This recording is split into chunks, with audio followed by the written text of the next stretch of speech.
A big talking point with our clients over the last week or two has been market volatility.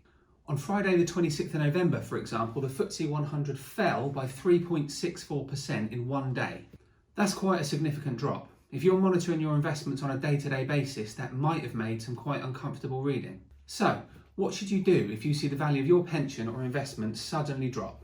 The answer is this: probably nothing. Definitely don't panic.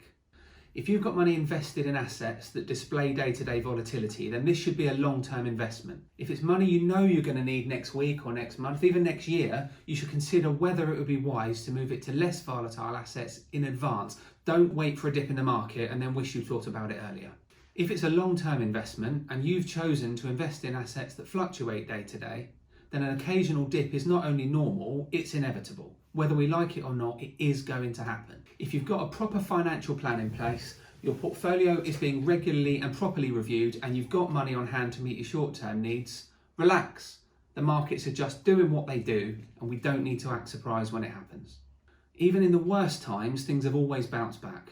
For example, at the start of the COVID pandemic, the FTSE 100 fell by 30% in 1 month. Now, if you'd have panicked and taken money out at that point, you'd have crystallised quite a significant loss.